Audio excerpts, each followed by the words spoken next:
بسم اللہ الرحمن الرحیم۔ السلام علیکم۔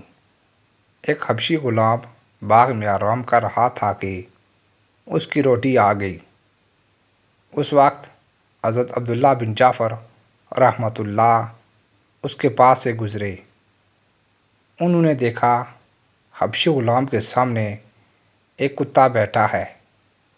غلام نے کام کرتے کرتے ایک روٹی اس کتے کے آگے ڈال دی۔ کتے نے اس روٹی کو کھا لیا اور پھر بھی وہیں کھڑا رہا۔ اس نے پھر دوسری اور تیسری روٹی بھی ڈال دی۔ اس کے لیے کل 3 ہی روٹیاں آئی تھیں۔ اس نے تینوں کتے کو کھلا دیں۔ حضرت جعفر رحمۃ اللہ کھڑے غور سے یہ ماجرا دیکھ رہے تھے۔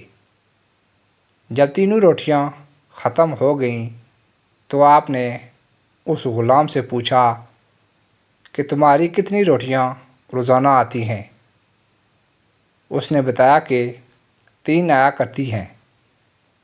حضرت عبداللہ بن جعفر رحمۃ اللہ نے پوچھا کہ پھر تینوں کتے کو کیوں کھلا دیں؟ غلام نے جواب دیا، حضرت یہاں جنگل میں کتے نہیں رہتے۔ یہ بھوکا کہیں دور سے سفر کر کے آیا ہے، اس لیے مجھے اچھا نہ لگا کہ اسے ایسے ہی واپس کر دوں۔ انہوں نے پوچھا، پھر تم آج کیا کھاؤ گے؟ یہ سن کر غلام نے کہا، 1 دن کا فاقہ کر لوں گا، یہ کوئی ایسی بڑی بات نہیں۔ حضرت جعفر رحمۃ اللہ نے دل میں کہا کہ لوگ مجھے کہتے ہیں بہت سخاوت کرتا ہے، لیکن اس غلام کے اظہار کے مقابلے میں میری سخاوت تو کچھ بھی نہیں۔ یہ خیال کر کے وہ شہر گئے، باغ کے مالک سے ملے۔ انہوں نے وہ باغ اور غلام خرید لیے۔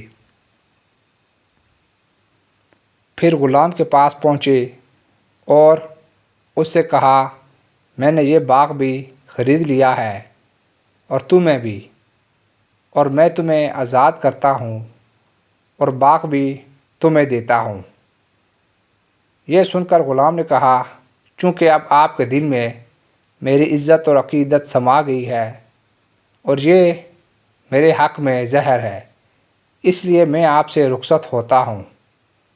یہ کہا اور وہاں سے چل دیا۔